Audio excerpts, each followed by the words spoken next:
Hello दोस्तों, welcome to my channel psycho study with Neelam. आज के वीडियो में हम पढ़ेंगे केस स्टडी कैसे की जाती है। तो केस स्टडी कैसे की जाती है यह जानने से पहले यह जानना ज़रूरी है कि केस स्टडी होती क्या है।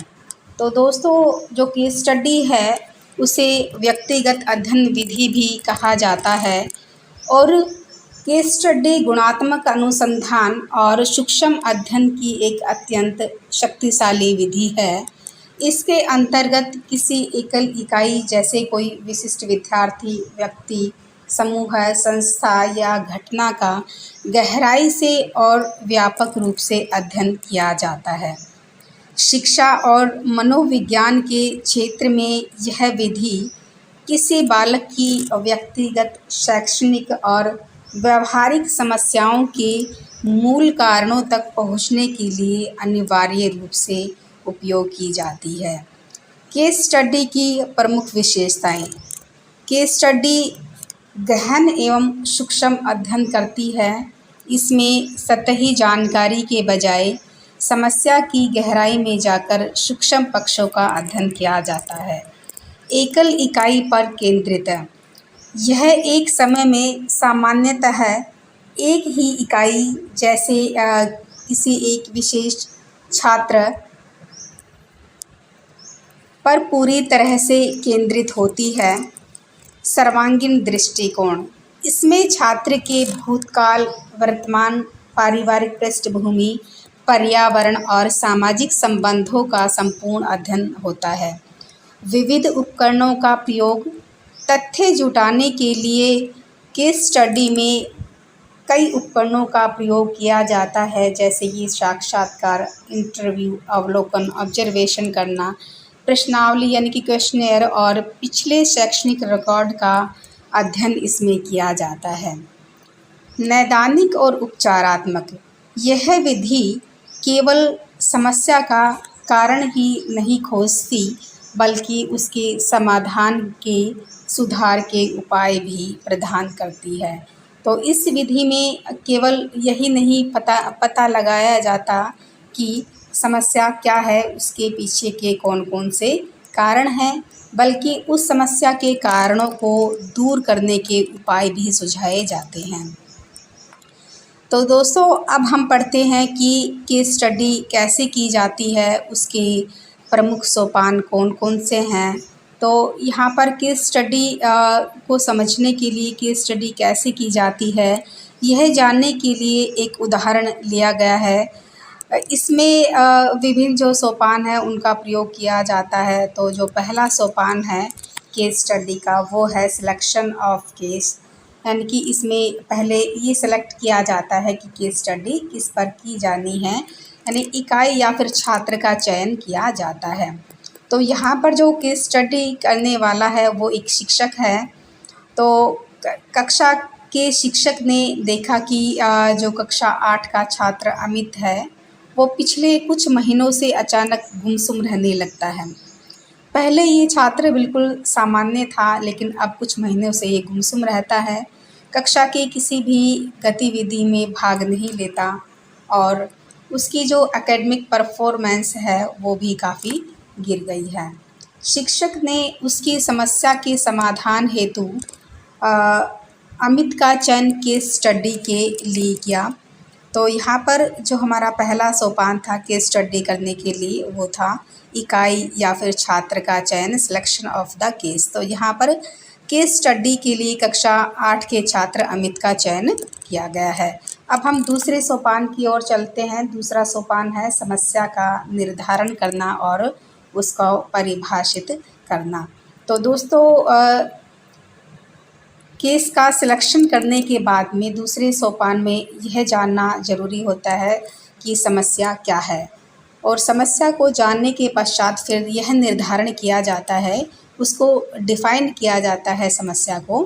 तो यहाँ पर जो शिक्षक है उसने समस्या को निम्न रूप में परिभाषित किया है। अमित का अचानक अत्यधिक अंतर्मुखी होना, पढ़ाई के प्रति रुचि खोना और कक्षा में उसका पिछड़ जाना। तो केस स्टडी की ये समस्या है। अब तीसरा जो सोपान है केस स्टडी का वो है डेटा संग्रहण करना और तथ्यों का संकलन करना, डाटा कलेक्शन। तो डाटा कलेक्शन के लिए तीन उपकरणों का प्रयोग केस स्टडी में किया जाता है। पहला जो उपकरण है वो है साक्षात्कार यानी कि इंटरव्यू। तो अमित की जो समस्या है उसके पीछे के कारणों को जानने के लिए सबसे पहले इंटरव्यू लिया जाता है। अमित के माता पिता और उसके जो सहपाठी हैं उनसे बात की जाती है। दूसरा जो उपकरण है वो है अवलोकन यानी कि ऑब्जर्वेशन करना।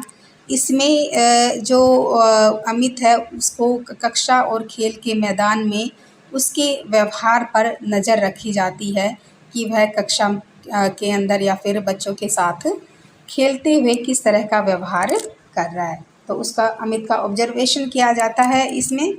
और तीसरा जो उपकरण है वो है दस्तावेज विश्लेषण यानी कि रिकॉर्ड एनालिसिस। इसमें जो अमित है उसके पिछले वर्षों की मार्कशीट और नोटबुक की जांच की जाती है। केस स्टडी का जो अगला सोपान है वो है डेटा विश्लेषण एवं निदान करना। तो इस सोपान में जो शिक्षक ने जो अमित से संबंधित जो आंकड़े एकत्रित किए थे यहाँ पर उनका विश्लेषण किया जाता है तथा समस्या के पीछे के कारणों का पता लगाया जाता है। दोस्तों यहाँ पर जो निदान जो शब्द है, निदान का मतलब होता है कारण, यानी कि समस्या के पीछे के कारणों को जानना। तो एकत्रित आंकड़ों के विश्लेषण से पता चलता है कि हाल ही में अमित के माता पिता के बीच आपसी तनाव बढ़ा है और घर पर उसे पढ़ाई के लिए अनुकूल माहौल नहीं मिल रहा। साथ ही साथ गणित विषय में एक बार कम अंक आने पर कुछ सहपाठियों ने उसका मजाक उड़ाया था, जिससे उसके मन में हीन भावना और असफलता का डर बैठ गया। यही इस समस्या का मूल कारण था। तो अब इस सोपान में जो शिक्षक है उसने समस्या के पीछे के कारणों का पता लगाया है। अब अगला सोपान आता है उपचारात्मक उपाय या फिर हस्तक्षेप करना। उपचारात्मक उपाय में जो शिक्षक है उन्होंने निम्नलिखित कदम उठाए हैं समस्या के कारण जानने के पीछे। तो जो पहला जो उपचारात्मक उपाय है वो है अमित के माता पिता से शिक्षक ने विशेष बैठक की और उन्हें घर का माहौल शांत रखने की सलाह दी। दूसरा, अमित की नियमित काउंसलिंग की गई और ताकि उसका जो आत्मविश्वास है वो लौट सके। गणित शिक्षक से कहकर उसके अतिरिक्त शिक्षण की व्यवस्था करवाई गई और कक्षा में छोटी उपलब्धि पर भी उसकी सराहना की गई। केस स्टडी विधि का जो अगला सोपान और अंतिम सोपान है वो है फ्लो अप मूल्यांकन। 2 महीने तक निरंतर फ्लो अप रखने के बाद यह देखा गया कि जो अमित है उसका डर दूर हो गया है और अब वह कक्षा में फिर से सक्रिय रूप से भाग ले रहा है और उसकी जो आगामी परीक्षा में उसने अच्छे अंक भी प्राप्त किए और उसकी परफॉर्मेंस में भी काफ़ी सुधार देखने को मिला। तो यहाँ पर जो केस स्टडी की रिपोर्ट है वो कंप्लीट होती है। तो दोस्तों आज के वीडियो में हमने पढ़ा कि केस स्टडी कैसे करें, केस स्टडी क्या होती है, केस स्टडी की प्रमुख विशेषताएं कौन कौन सी हैं और एक उदाहरण के द्वारा इसके विभिन्न सोपानों को समझा। तो अगर वीडियो पसंद आई हो तो प्लीज़ लाइक और सब्सक्राइब करें। जय हिंद, जय भारत।